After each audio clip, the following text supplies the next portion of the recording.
Assalamualaikum warahmatullahi wabarakatuh.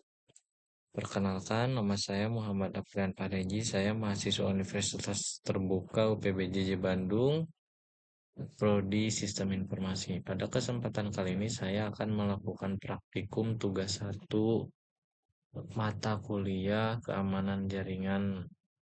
Oke, kita mulai saja ya. Untuk soal yang pertama pada praktikum ini yaitu melakukan praktik di aplikasi Wireshark. Oke, di sini untuk aplikasi Wireshark tersebut saya sudah menginstalnya ya. Di sini pada aplikasi Wireshark ini saya akan melakukan dua praktikum sniffing ya. Oke, kita langsung saja. Kita buka dulu aplikasinya. Di sini buat praktikum yang pertama saya akan melakukan sniffing pada port telnet ya. Port telnet merupakan salah satu alat remote yang sangat lemah ya, yang sangat rentan dan seringkali disusupi oleh para sniffer seperti itu. Oke, kita coba dulu ya. Di sini saya juga sudah memiliki telnet server. Telnet server tersebut pun saya install pada server sendiri ya, yaitu CentOS. Oke, di sini saya servernya menggunakan CentOS dan CentOS ini sudah saya install telnet server. Oke, jadi kita tinggal connect saja ya. Tinggal connect saja pada server CentOS ini melalui telnet yang telah saya install. Oke. Pertama-tama kita jalankan terlebih dahulu Wireshark-nya supaya aplikasinya dapat melihat setiap lalu lintas data yang ada pada jaringan ini. Oke, di sini saya sudah menghubungkan antara komputer klien ini dengan komputer server yang memiliki telnet server tersebut. Oke. Nah, ketika kita klik start Wireshark seperti tadi, data-data ini sudah mulai tercatat. Nah, selanjutnya kita tinggal tunggu saja korban untuk melakukan login pada telnet seperti itu. Misalkan di sini saya memposisikan diri sebagai victim ya atau korban. Misalkan saya sebagai korban akan melakukan koneksi pada telnet server. Nah, kita tinggal masukkan saja telnet, kemudian masukkan IP server yang memiliki telnet server tersebut. Nah, di sini IP server saya eh, adalah kita masukkan dulu sintaknya. Nah, di sini IP server saya yaitu 10.116.2222 lalu 49 seperti itu. Kita coba masukkan 10.22.116.222 kemudian 49. Tinggal kita klik. Nah, ini sudah masuk ya, sudah masuk pada halaman login server seperti itu. Nah, apa yang terjadi pada Wireshark? Wireshark akan mencatat aktivitas korban yang akan melakukan login pada telnet. Untuk memudahkan pembacaan data tersebut, kita cukup melakukan filtrasi saja pada protokol ya. Misalkan yang kita lihat adalah telnet, maka kita filter telnet. Nah, di sini Wireshark setelah mencatat setiap aktivitas data yang dilakukan oleh korban seperti itu. Nah, misalkan kita lanjutkan, kita sebagai korban akan melakukan login pada telnet server itu. Misalkan ini sudah saya buat juga ya usernya yakni telnet test dengan password. Nah, kita bisa lihat ya kalau misalkan eh, kita sebagai korban kemudian terdapat salah satu sniffer dan sniffer tersebut telah mengaktifkan Wireshark, maka ketika korban tersebut menjalankan salah satu protokol, contohnya adalah telnet, nah ini data akan terus tercatat seperti itu. Nah, ini data otomatis akan bertambah terus seiring berjalannya aktivitas korban pada protokol tersebut. Kemudian misalkan kita masukkan ya telnet test sebagai username-nya, kemudian password-nya misalkan 1, 2, 3, 4, 5 ya. Nah, sampai tahapan ini mestinya si Wireshark tersebut telah mencatat berbagai hal, mulai dari username login tadi yakni telnet test, kemudian password, sampai pada tampilan awal ini ya, tampilan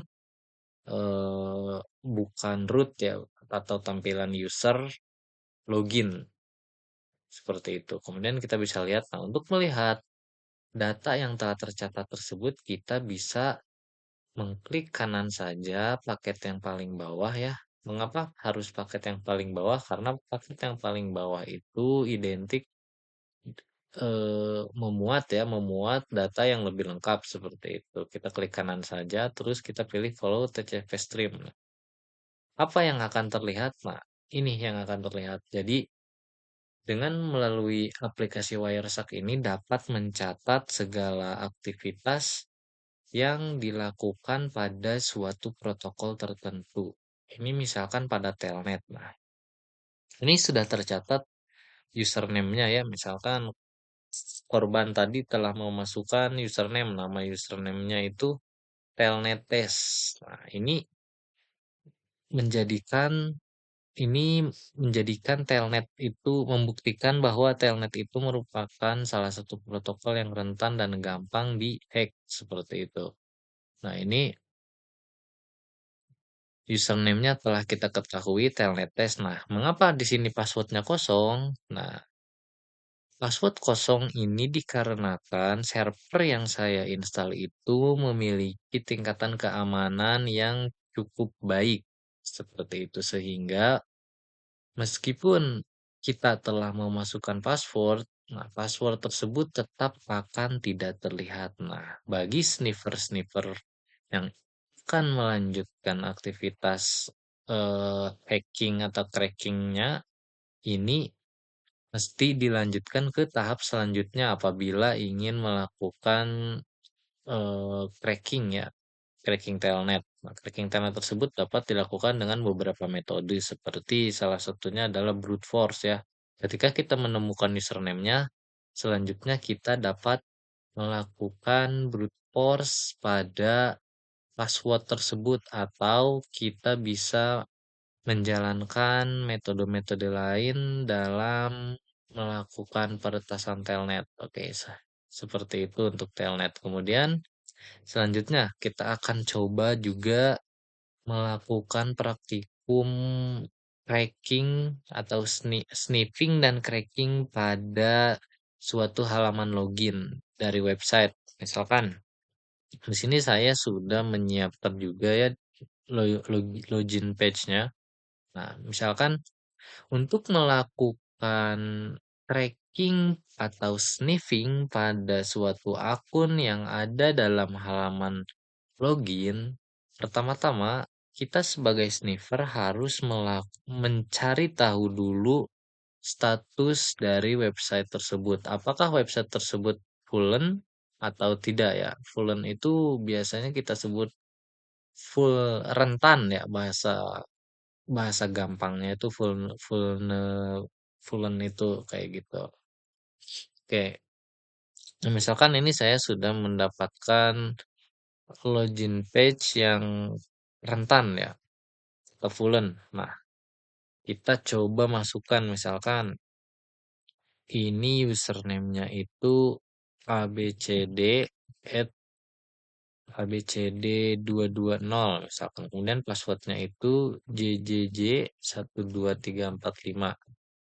Nah, ini misalkan saya sebagai korban ya. Nah, ketika korban memasuki suatu halaman login yang websitenya itu sangat rentan, nah, maka website tersebut dapat kita sniffing menggunakan Wireshark seperti itu. Nah, misalkan korban telah memasukkan username dan password kemudian mengklik login. Selanjutnya yang terjadi pada Wireshark yaitu selain mencatat data, sama halnya seperti yang tadi Telnet ya, Wireshark akan mencatat data aktivitas pada jaringan. yang karena jaringan tersebut itu sudah satu jaringan, maka setiap aktivitas akan tercatat semuanya seperti itu. Nah, untuk melihat informasi akun yang telah dimasukkan oleh korban pada salah satu website yang tadi kita coba, kita cukup memasukkan saja protokolnya yaitu HTTP. Misalkan, nah, di sini Wireshark juga telah mencatat segala aktivitas website ya, website yang telah diisi oleh korban tersebut. Nah, misalkan kita untuk melihat aktivitas user sedang melakukan login tadi, kita bisa masuk ke ini ya. Nah, bisa kita masuk ke ini atau ke user info ya.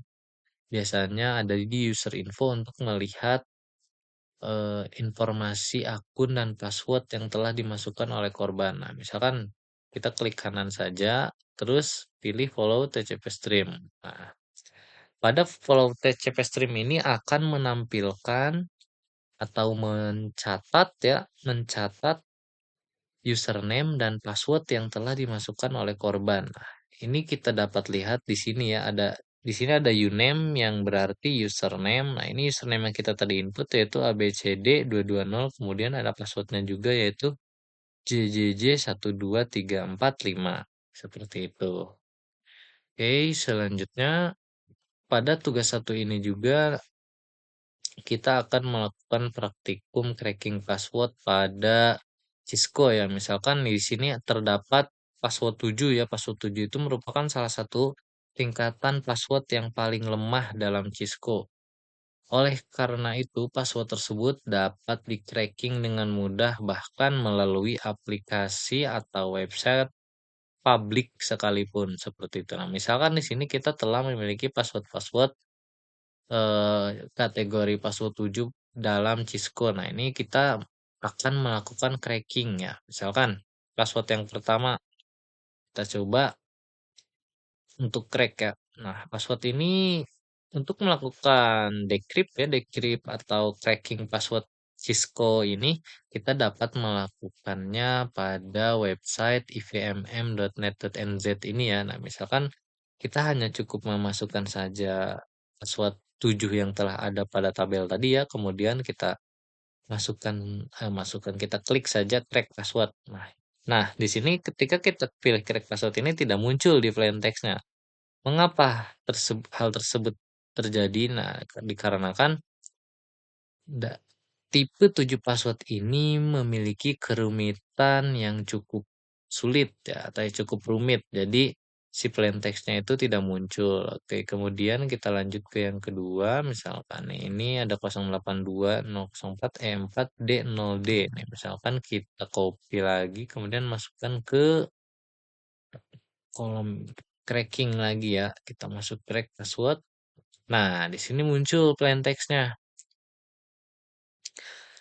Untuk setiap password 7 yang ketika kita masukkan di website ini, kemudian kita klik crack password lalu muncul plain text-nya, berarti password itu sangat rentan dan mudah sekali untuk diretas seperti itu. Kemudian kita coba lagi yang lain. Nomor 3 misalkan. Ini nomor 3 kita coba klik crack lagi. Nah, ini muncul juga. Berarti ini artinya password ini gampang diretas seperti itu. Kemudian kita lanjut lagi ke nomor 4. Untuk nomor 4 kita coba cek lagi. Oke, nomor 4 juga gampang ya. Gampang diretas. Kemudian nomor 5. Untuk nomor 5 kita coba paste. Oke, ini gak muncul ya. Sorry, kita coba generate.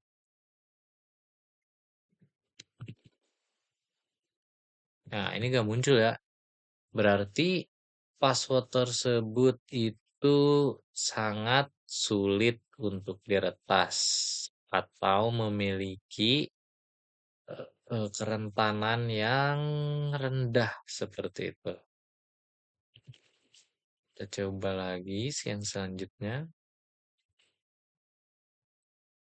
Oke, yang selanjutnya pun sama ya, memiliki kerentanan yang cukup rendah sehingga peretas akan cukup sulit juga melakukan aksi peretasan passwordnya ya, seperti itu. Kemudian kita coba lagi.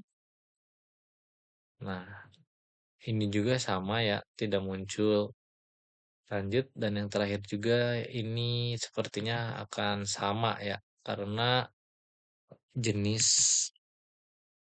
karakternya mirip-mirip seperti itu.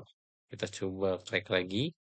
Nah, ini tidak muncul, berarti password tersebut merupakan password yang cukup baik sehingga tidak, bukan tidak, namun sulit ya, sehingga akan terasa sulit diretas oleh peretas password ya, seperti itu. Demikian yang bisa saya sampaikan. Apabila terdapat kesalahan pada penjelasan saya, mohon untuk dikoreksi. Terima kasih sebelumnya. Wassalamualaikum warahmatullahi wabarakatuh.